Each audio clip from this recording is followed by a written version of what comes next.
It's time to discuss the last week in professional wrestling with That Way Cool Wrestling Show, Breakout. Welcome everybody to another week of That Way Cool Wrestling Show, Breakout. I am your host, the Celtic Casanova, Johnny McIntyre. Make sure you go on our YouTube channel at DJB Productions Network, where you can like and subscribe and come back every week. And if you want to debate something, I keep an eye on the comments all week. Completely interactive. I will sit there and I will debate you on the week in wrestling, as we are here to do every week. I am without my real life valet. This week I am being joined by my producer extraordinaire, the master of looking at the lights. He is Danny J. How are you? I'm doing fine and dandy. I'm about to be better though. Yes. I don't have anything here. It's not our normal recording day. I usually don't drink on Mondays, but What do you do?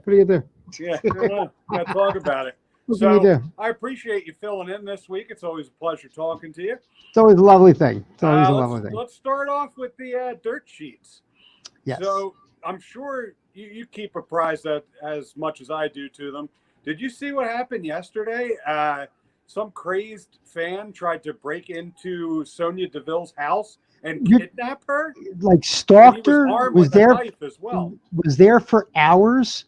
Watched her getting into the house. Watched her settle into the house for like hours. Then made it in a back door, like a screen door that would happen to be open. And I think she was there with a guest. So she was there with them That's as what well. I read as well. And made it out. Now, there's a couple things to that story. Now, one, that's just scary. And that kind of thing happens with celebrities, and it's just not a cool thing. But she's an MMA star above anything else. Her get her hands on him. You know what I mean? Like, I would be like, this bitch is going to kick the shit out of him if she gets a hold of him. We sit here and make jokes, but it's very serious. Like you. It is. And you know what? She did the right thing. She got out of there. Absolutely. And she's not a superwoman, just like anybody. There's no Superman or Superwoman in this world. You get yourself to safety. You do the right thing for you. Yes. I'm glad she's safe. Nobody deserves that.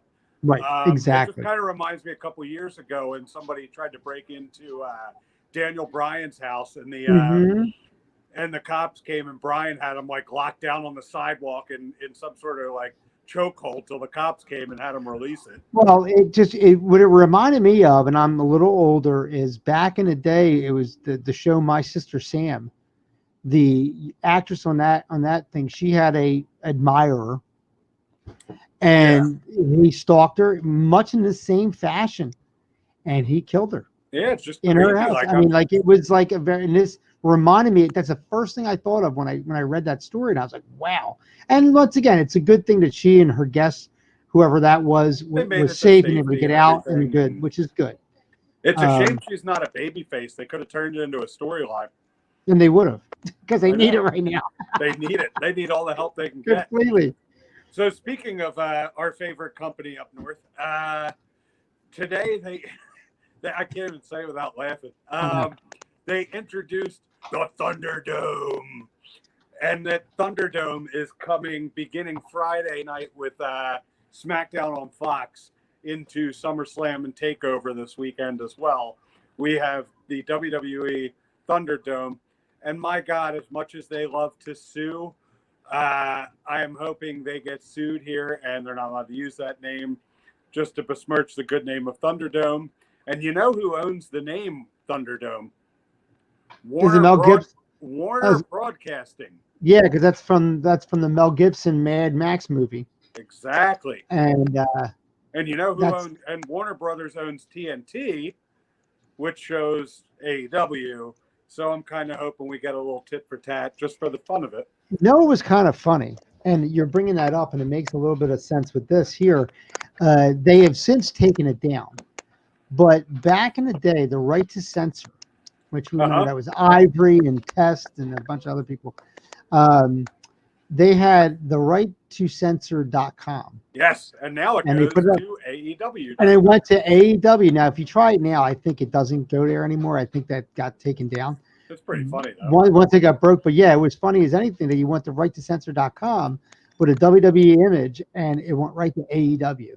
So kudos to everybody who's like, you know what? Monday Night Wars, we learned a lot. Yeah, exactly. Yeah, that's what it really came down to. But this Thunderdome concept is pretty Mhm. much like, it's not a wrestling style. It's not necessarily a change to the Now, show. is From this what I'm something? reading. Is this something to the same aspect of the Underground No, that it's on Raw? this is just a purely production thing, from what I've read, and just the effects that they're going to do. Like, I don't know if you've caught the NBA. They're doing like the fan boards, like they have digital fans, kind of like what's behind us right now. Mhm. They have just like you can. I don't know how it'll work. Like, I'm pretty sure you could probably register on their website or something, and it'll Yeah. pull you up on your webcam as you watch the show. So like it'll catch your cheering and everything. It won't be an audio thing, but purely video. And like Oh, so it's almost like an interactive, like when you tweet. it's very strange. Like, you're there in person, but you're not. And like, I've seen some of the stuff the NBA did, and like they had Boston Celtics legend Paul Pierce was one of the fans on the digital board, and right around halftime he fell asleep. So he's up on this digital board, unconscious, sleeping, and it's just, I gotta find it and I'll show it to you. But it was just hilarious because he's passed out like for half the game. I would love if we can get on this Thunderdome and get like about 30 of us and all fall asleep during a during Send a message. the Don't WWE be matches. canceling us. But another interesting thing, I got one more note for news, unless you got something after this. No, I But don't. it came out, Meltzer was reporting that all of the almost everybody in WWE was reaching out to AEW to see where they would stand, if there's interest to sign them, what kind of contract they could hypothetically get. And they're talking everybody from top stars down to like performance center people are reaching out. Apparently, the grass is not so green in WWE these days to work there.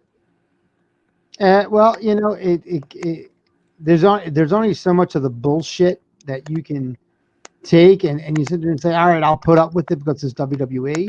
And I think it's a lot of it. I think it's really a lot of it. I mean, if you get right down to brass taxes, and I'm sure Mark would love to jump on here and argue this fact, but you know, you can't get down to, at the end of the day, this is a job, and I'm going to take this hard job because I'm going to get a heavy payout. Or you're hoping you're going to have a heavy payout. But, you know, like a lot of people say, and Tommy Angel, who was just on our show this past Way Cool weekend. Wrestling Show, now available in the archives on DJP Productions Network. Look at you promo king. Yes. But yeah, he said it. He goes, if Vince can't make $1 off you, he shows you the door. Exactly. So, I mean, that's just what it is. And it's not about wrestling anymore with that company. The big complaint is just, a lot of people get into wrestling. The reason I got into wrestling is because I wanted to be creative. I wanted to have good matches. I wanted to be different. Like a lot of them are just, they're complaining. The biggest complaint is that creativity is being stifled. Like, even down to promos, like that's some of the most fun guys used to have, was like, all right, throw a couple bullet points. What do I need to accomplish? But instead, like, you keep hearing about this 2-page promo that gets written for guys, and they're not actors. Once again, it goes back to, we'll never see, as long as the WWE formula is in place, we will never see another Roddy Piper. We will never see another Hulk Hogan. We will never see, and you can say, oh, well, John Cena. No, guess what? No, it's not Hulk Hogan. And you'll never see another Jimmy Snuka, and you'll never see another Dusty Rhodes or anything like that, because these talents, which in some cases I bet you would be really, really good, and are not able to shine because they're scripted down to the period and the comedy. I agree. And I mean, if you look at every WWE interview, they are all exactly the same. It's cookie cutter. It's generic. They start off with this, and then they open up to this. You know, and then that guy's not excited about anything. And then there's a run-in. I mean, we had Ultimate Warrior talking about shit that nobody even knew what he was talking about. Exactly. We had Piper doing that kind of stuff, talking while he's walking off the screen. Yeah. You know, I mean, that kind of stuff does not happen anymore. There is no excitement. And in all honesty, when they tried to do Saturday night's main event, remember when they tried to do that a couple of years ago? Yeah. It looked like Raw.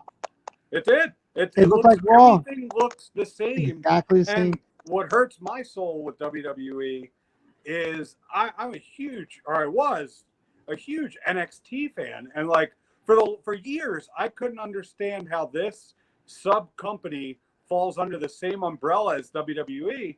But even back going as far back to October, pre-pandemic, like the quality of NXT to me has just really, it's really gone down, and like it fits like a product under their umbrella. And you know what I think that's it for? And think about how stupid this sounds. But I think before, when it wasn't a competition item, it wasn't the bullet in the gun. John Paul Levesque, do whatever you want with it. Sure. Have fun. This'll gear you for when I eventually give you the company. Yeah. Because I'm not going to give it because I'm not going to give it to my kids. No. Right. So now he runs it real nice, and he runs it real well, and it comes out real nice because it's a wrestler running a wrestling company. Go figure, right? And then once it becomes competition, I guarantee you they were like, well, since this is now going to be the new Raw, I need to get involved, and I need to make sure that what I want is like now I'm going to pay attention to it. Exactly. Whereas I don't think he was paying attention to it before, and therein lies the problems. Now everybody suspects that once Vince steps down and once Triple H takes over, that it will change. I don't think it will. I don't think it will. You might get a little edgier. You might get a little, but they already started down the road of produced vignettes. Yeah. It's become very cookie cutter. Horrible. I didn't like it when Impact Wrestling did it with the Hardy Boys. Yeah. I don't like it at all in WWE because that's not wrestling. No. Okay. It's overproduced. Well in overproduced. every sense of the way. Yes. And that doesn't come from fans too. That comes from talent.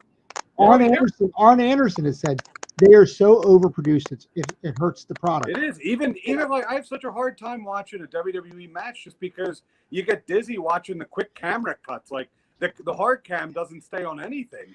Whereas like when you go to MLW, when you go to ROH, when you go to AEW, New Japan, the majority of what you're seeing is on the hard cam, and then they'll cut to something like they'll cut to ringside where it's like it's just a close up of a hold or something like that. Well, WWE has turned wrestling into a non-sport. I agree. Okay, and you can sit there and well, it's not a sport to begin with. It's an athletic competition. It's more athletic, in my opinion, than football, hockey, baseball, basketball, and it's just as fixed as boxing. And exactly. Okay, but like I would love to see a football player travel for 300 some days a year, take bumps every day, work matches, stay healthy. Like I just don't think it's possible. Like football players as it is, I would say that's probably the second most physically demanding sport. And you know what? A week. And you know what? Let me let you in on something, fans. As one wrestler to another wrestler, etc., we said I'm sorry before we went out to the ring. Yep. Why did we say that? Because we're getting punched in the face. Because we're getting kicked in the gut. And we're taking it and we're saying, hey, dude, I'm not doing this on purpose. And I put my life in your hands every time we step in that ring together. That's right, right. And how many times do people get hurt and all this stuff like that? And it's not on purpose. Sometimes some guys do shoot on others. Yeah, well, but the majority of injuries are purely accidental. It's a risk you take and the risk you know. You know, and the thing is, though, when you get away from that sports aspect and you now are got weird camera angles and things that are edited, and it's like you're acting, and it looks like acting. You know what I mean? Does. Like it looks like acting. So let's take where you're at right now, and let's just transition into NXT this week because there was some really, really poor acting. NXT opened up this week with Killer Cross, Karrion Kross. Yes. The whole gimmick just pisses me off. It annoys the shit out of me. I'm not a Killer Cross fan, at least in this presentation of him. I think Scarlett Boudreaux looks like an idiot when they make their entrance and she's lip singing and like it's all choreographed to the different beats of the music and everything. It's like you're supposed to be this killer, and you're worried about choreography. Yeah. Like your focus should be get in that ring, let the bell ring, let me kill somebody. No one was intimidating. And think about this for a second. Dean Malenko, who's all of about 5'7". All business, stone cold, for a lack of a better term, ice blue eyes. And when he went to this ring, he didn't look at anybody. He didn't wave his hands to any fans. And he went in and he wrestled, and he never postured to the fans at all. Nope. He always kept his eye on his opponent, and that's an intimidating thing. And he was a lot smaller than Karrion Kross. Oh yeah, you understand what I'm saying? So yeah. But that, I think, is what they need to take from MMA and boxing. Like, if you're like, some of the guys need to just not pander to the crowd and forget that there's a crowd there, and their focus needs to be to treat this like legitimate competition. And I think WWE is trying to do that with the Underground, which is just stupid because it's a whole segment without rules. But if there's no rules, then why are there stoppages a minute and a half? What's going to be the championship, the 24/7 title? Or you could argue there's more rules in the Underground than there are the Overground. What's going to be the championship, the 24/7 title? It's just stupid. It's just very dumb. It's very stupid. It's WWE thinking outside the box and saying, I'm bringing you a new, never seen before sports entertainment experience. Yeah. That I say, yeah, go with it and try something new. I'm not saying don't. Because Vince saw Bloodsport for the first time 3 weeks ago. Right. Yeah. It's on YouTube. And he watched it. Yeah. Can't we recreate this? But back to the bad acting, what I was getting into was this Killer Cross and Keith Lee feud. And during that, there was a contract signing at the end, which I do give them credit. I'm tired of seeing a table in the middle of the ring that you know is going to get destroyed, and it's going to end up in a fight. Keith Lee had the contract in a folder, gives it to Scarlett to give to Cross to sign.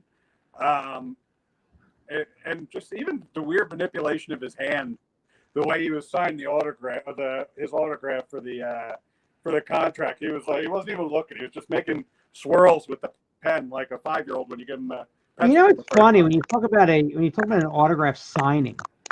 If you go back in a day, especially like Jim Crockett promotions or something like that, or even Hulk Hogan and Andre the Giant, they did it in an office. Yeah. You know what I mean? It was a private office. It was very quiet in comparison to all the crowd being there. And when something did happen, like a fight broke out or something like that, it seemed very, very serious in comparison because it was silence. There was dead silence when something happened. And you were now concentrated on what Andre the Giant said to Hulk Hogan or what Nikita Koloff and Magnum TA are saying to each other on the contract signing. Those were like very intimidating things in themselves. Once again, it brings it back to sports in a sense, you know, but because not everything has to be outside. I mean, here's the problem with sports entertainment. Realism and legitimacy. I don't care about your personal life. Okay? I don't care who's your best friend, who's not your best friend. I can work with you. You and I can be a tag team, and I can not like you. And that's because real life, the Rockers hated each other. Yeah. They did not like each other at all. Those good, strange bedfellows tag teams. But just getting back, like, so this contract, as far as the bad acting is concerned, this contract signing ends with Scarlett pushing the contract back in the ring. Keith Lee opens it to a fireball. And a fireball bursts out and hits him in the eyes. I'm not even kidding you. This was taped. So they had a whole bunch of time to re-edit and find a camera angle that looked good. I'm telling you, it must have been 3 to 4 feet from his face. And they couldn't find it. And he sold it like his face got scarred. Like, the acting was just so piss poor. But that's just like, that's a negative for NXT. Another negative for NXT. And what do they do with Adam Cole? They have him wrestling a punter. A punter. Of all the NFL players you can get, you're bringing in a punter, arguably the least cared about position in the NFL. And he's wrestling Adam Cole at TakeOver. Like, who are they appealing to here? It didn't. And why? And why? Why do that? And also, Adam Cole is so good that why should he lower himself to wrestling someone that's not in his profession? Like, I mean, you could argue Bam Bam wrestled Lawrence Taylor at 11, but like that's Lawrence Taylor. Like, he was a larger than life figure at that time. And Refrigerator Perry Sure. was another big thing with what was it, with John Studd, I think, was Perry, right? And then instead of putting out a vignette that makes me care about what's his face, Pat McCaffrey, the punter, instead of putting out a vignette, they're showing him in a ring doing like moonsaults and stuff. Like, cool. 95% of the roster can do that. Why do I care about you? Give me a character or a personality-driven vignette. You know, it's funny when we talk about these non-wrestlers coming in and then joining the ranks for a match or whatever the case is.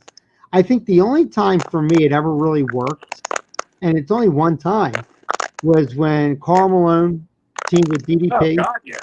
And you had what's his face? Karl Malone, Jake. Yeah, and you had Rod with Hulk Hogan, and I'm like, these guys were, well, Rod's charismatic, so he fits in wrestling.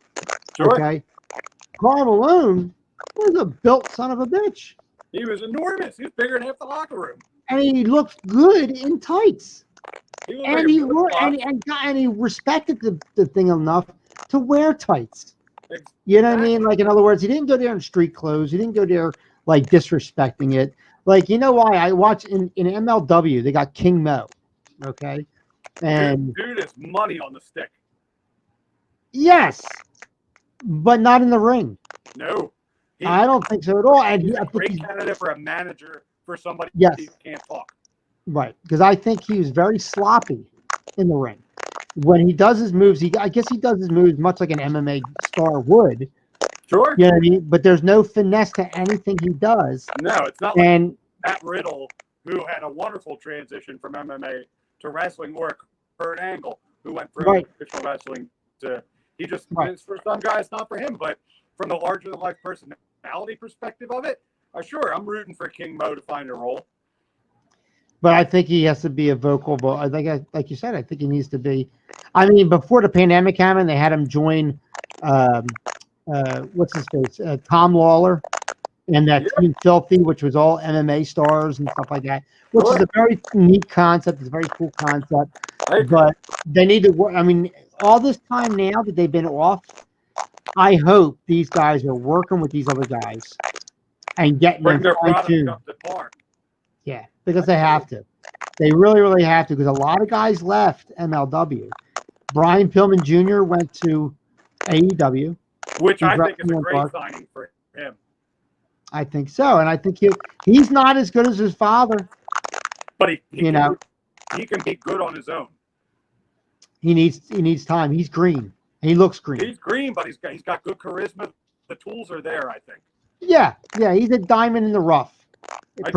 As they say. Spears a couple weeks ago on Dark. I thought that was a really good match for what it was. I mean, it was a match designed to get Spears over more. Jumping into AEW for a second now. You beat me to it. I was just about to cut you off. Yeah. Going into AEW, we have this awesome tag team appreciation, which, not for nothing, I was let down by that because I didn't think I was expecting to see a lot of tag team wrestling, and I didn't. Well, it wasn't. We had 3 good tag matches that show. I wanted to see 4 to 6. Yeah, I agree there. Tag team appreciation. The whole night should have been tag teams. I agree. Bring for one night only. Bring some other tag team in that nobody. You know what I mean? Like, just to kind of juice it up a little bit. That's what I wanted. Now can you do anything about that crackling? No, because that's on your side. So what happened? Boy. That's on your side. It ain't on me, because if I take you out of this video right now, it's gonna be quiet as a mouse. So but anyway, AEW. So you get that segment where you have the Rock and Roll Express. Yes. You have Tully and Arn. You have FTR, and you have the Bucks. And I kind of like the way they did it, like where Tully was pissed. Sure. He's like, I'm not fucking kissing anybody's ass. Grizzled old vet Tully is awesome. Yes, I know. And then he goes like, when Arn goes like, well, you know what? I see where this is going, and I'm walking out. At first, you think, well, Arn just is backing down, doesn't want to get in a fight. And then Yeah. you're like, wait a minute, wait, something else is happening here, right? So then when FTR turns on the Rock and Roll Express, we're like, here's starting the making of the Horseman. Yes. Now, of course, we can assume it's going to be Cody, Spears, and FTR as the Horsemen. Now, ROH is going out of business. It's inevitable. It is happening. This is not opinion. This is fact. It is going out of business, right? So my wish, because it's not a hope, because it's not going to happen. My wish would be, instead of Cody coming in, because this would be the what a twist, you bring in Jay Lethal. Oh, Jay Lethal in Ric Flair style gimmick, right? I agree.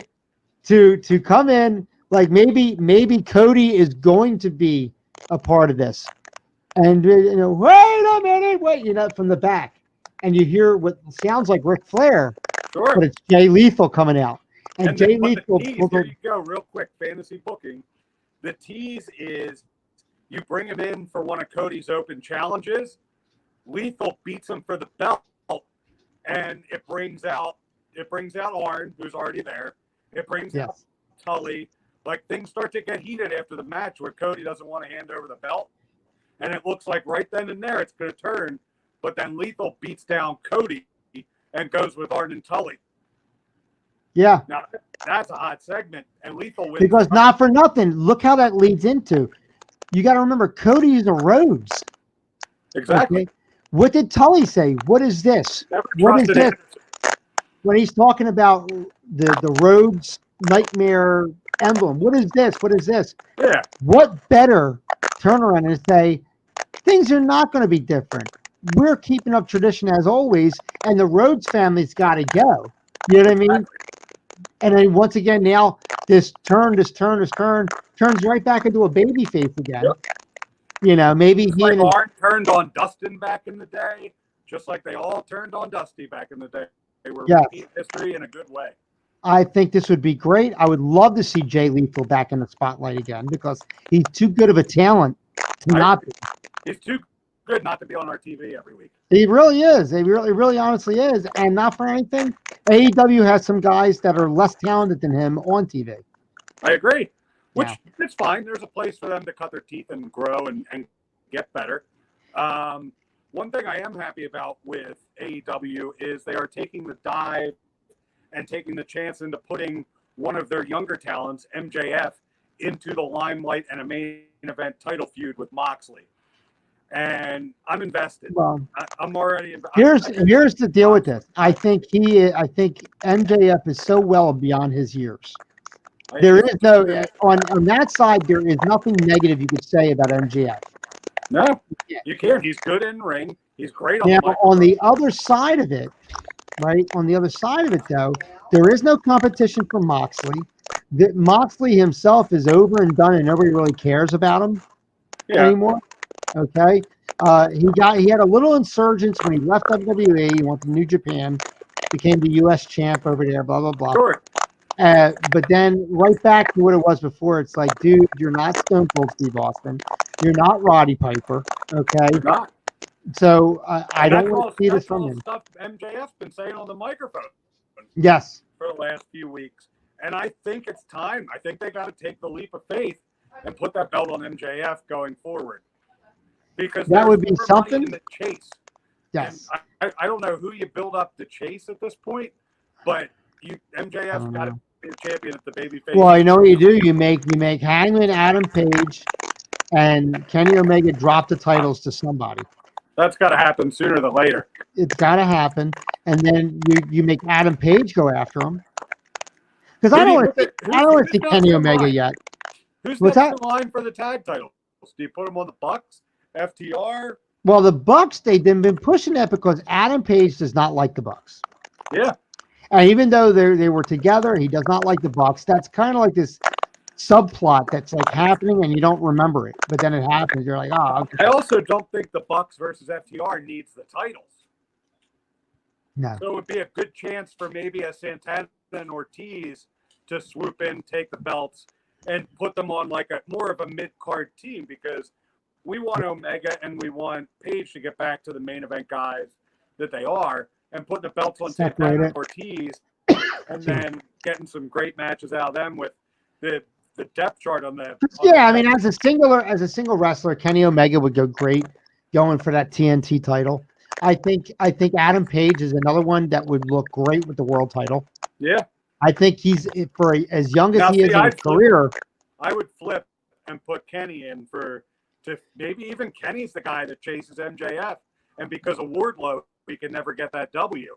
That could be. Like Wardlow helps MJF win the first match. Second match, it's some other sort of schmozzy bullshit. And then you throw him in a cage for a third match where nobody can interfere. Word is that Jack Perry, Jungle Boy, they have some big plans for him. I agree. I think he's great, but he can't talk for shit. No. And you can't be a veteran unless you can talk. The one thing about Jurassic Express, though, much like the MIA in WCW. Oh God. It's a bunch of guys who individually might sink on their own, but together they're entertaining to watch. They got to get rid of Marco Stunt, though. I'm tired of him. I love Marco Stunt just simply for the fact. Every week. Just simple. Well, that's the thing, and they use him as a weapon. Yeah, that's true. You know, he's not going to go anywhere. He's not going to do anything because he's not Rey Mysterio. He sure is.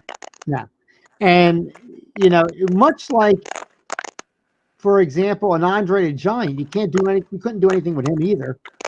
No, he was a wonder to watch, but he's an attraction. Yeah, but you can't put a title on him. You can't, because in reality, who the hell would ever beat him? No, and not for anything, Marco's Stunt is about as believable as that Ryu. That was the first AEW Women's Champion. Oh yeah, Rhea. We've already Rhea. Her name. Yeah, I know. Like she was. I think she is. Yeah. Good. I think she fell between. She fell between the cracks, literally. Speaking of AEW's women's division, they released two that I thought would have been or three that would have been really good for the division. I'd rather see them on TV than some of the others. This weekend, AEW released Sadie Gibbs, who we didn't really see much of her, but what we did see was very impressive. Incredible athlete, looks legit. They also released, Priscilla Kelly, which had a great look. She could work. And didn't do nothing. They did one. What you do? One match on television. Something like that. Yeah, and it was decent. And they got rid of what's her face, Mrs. Will Ospreay, B. Priestley. Oh, get out. Okay. So that to me, and she was good too. Because I was hoping that. Why do you think AEW is releasing people? They're stuck overseas. That's specific. Why they released Priscilla Kelly, I don't know, because she's in the States, but the other two are stuck overseas. Well, I did also hear. I don't know. I didn't look at the article, but I heard they wrestled. They released a few United Kingdom residents. They pictured Jimmy Havoc. I don't know if they released him or not. Good riddance. See you, Jimmy Havoc. You know, but Priscilla Kelly was working a gimmick with Jimmy Havoc down in MLW. Yeah. So I would assume potentially that once MLW pops back up, maybe they'll be right back down in Florida. Yeah, and just do that. But anyway, this has been a great time talking wrestling with you. Yes. I think it's time for last call. I think it is. No, last call is always I'll a good let thing. you start it off. This week in wrestling, it could be something that you watched on your own. Could be something that occurred this week. Could be anything. What did you enjoy most about wrestling this week? And again, doesn't have to be something current. Could be something you watched from the early 90s, 80s, or in your case, like when you were born in the 60s. Yeah, I was not born in the 60s. Right? January 9th, 1988, Saturday night, 6:05. I was watching it on YouTube, and what an amazing card of wrestling I watched, leading up to like these big, the bunkhouse stampede had just ended, and they talked about the different injuries, and they showed some of the teams, and it's actually stuff that I remember watching, which was really cool too, because you get that nostalgic feel, say, I remember that, and I remember this, and I remember watching that. And how old were you in 1988? In 1988, I was 14. I was 3. You were 3. I was I was 3. 14. I was 14. And My then ballet, she wasn't even born yet. You're talking like another 8 years for her. So I was 14 years old, and I loved it. And it was great stars. Like I was watching Dr. Death Steve Williams, and I was watching Nikita Koloff and Dusty Rhodes and Sting. Oh, And it's so good. they had like some of the stuff I didn't remember. Like they had a tag team match. It was Sting and Barry Windham. It's a nice And duo. they were top contenders for the world tag team titles. And like that shit never happened. For But no I was reason like, whatsoever. Just yeah, but just because they threw them together and that was it. You know what I mean? Yeah. And then it just brought back so much nostalgia for me that I was like, this is the kind of wrestling I used to like. This is what I loved about Saturday nights. And quite frankly, it's the reason why I did not leave my house if I went out with my buddies until 8:05. Well, you because got I to had make to watch sure wrestling. you get that good wrestling action in on Saturday nights. I actually would go if I went to the Civic Center, which would be on a Saturday night, to watch NWA wrestling. I felt torn because I had to leave before Saturday Night 605 was over. Yeah. To get to the wrestling. So I'm like, I'm missing wrestling to go see wrestling. I'm going crazy, you know. And I'm like a black VHS tape. Black VHS tape was so expensive back then. And my buddies would laugh because we would be driving down the street and I would see friends, I'd see like just people walking, you know, like on the sidewalk, whatever. And I'd be screaming out, "Why are you outside? Wrestling's on. Go home and watch wrestling." You know. Yeah, that was my thing when I was a sure. kid. It was, yeah. I mean, you'd get shot now if you did that. But last call for me this week. Yes. I got to give a little love for the first time since I've been doing this show to WWE. My favorite thing in wrestling this week was the WWE Network. Simply because they announced that they are going to start showing my probably one of my top 3 favorite promotions in the world right now, Progress Wrestling. Oh, nice. And they added Progress to the network. They only added one show. It was Chapter 92. When they do drop the library, I really hope everybody goes back in time. So I guess that's the indie promotion that they picked up. They have that ICW, WXW, and Evolve on there. They launched it this weekend by just having one show apiece. But good. that Chapter 92 show is really, really good. And the main event is Walter defending the Progress title against Elijah Dragunov, who to me is one of the absolute best up-and-comers. He speaks English despite being from Germany, I want to say. Yeah. And he's got charisma out the ass, and he can go in the ring. And what a fine thing for them to get now that their UK NXT is pretty much dead. Like they've got to move him to the States, and I think they missed out by not doing that during COVID. Yes. But I understand with travel restrictions and everything, whatever. But also on the WWE Network, they released a brand new documentary series called Timeline. The first episode was the feud between Miz and Daniel Bryan. I didn't get to that. I jumped right to the second episode, which was the entire On a Timeline feud between Bret and Owen Hart. And they've got it's like a 45-minute documentary series narrated by Mauro Ranallo, who I absolutely love.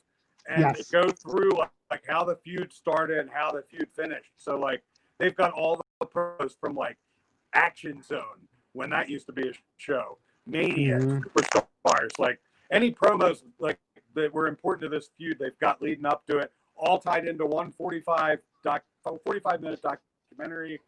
I loved it. I look forward. I hope they stick with doing more old school feuds rather than current day. Because quite frankly, I don't give a shit if you're going to do WWE Timeline, Randy Orton, Drew McIntyre. I don't give a shit. Yeah, you're right. Stick with what works, which is the nostalgia. What a great time in wrestling. I tried watching Impact Wrestling, and I got bored out of my mind. I gave it a shot. I literally, no matter who they have in there, I couldn't get through it. It was so hard. I think a lot of that is environmental. I just think the arena that they're in, it's not conducive right now. They had a lot of steam coming from Slammiversary that just kind of fizzled in my opinion. And, It really, really did. And it's a sin because I turned it on for the acquisitions that they made. Sure. Because they brought a lot of great guys back, Gunn including and Gallows, Brian Myers, the machine guns. That alone, the machine guns alone, I'm like, oh, I love watching them. Let me turn it in. Let's not bury them too quick. The next 2 weeks on Access TV, they're doing like a pseudo pay-per-view emergence. Yes. So they've got some big matches booked from that. Let's see how that goes before we put the last shovelful of dirt over Impact. Yeah. But it has been a pleasure talking to you this week. You as well. Thank you. Next week, I will be joined by guest host Dennis Reaper before I get my valet back full time. Looking forward to talking with him about the week in wrestling. I don't know how it goes because it hasn't happened yet. You're gonna have to tune in next week to DJB Productions Network. Make sure you like and subscribe. For Danny J, I am your host, Johnny McIntyre. See you again next week. We'll see you next time. Thank you for listening to that Way Cool Wrestling Show Breakout. We'll see you at the matches. Goodbye, everybody.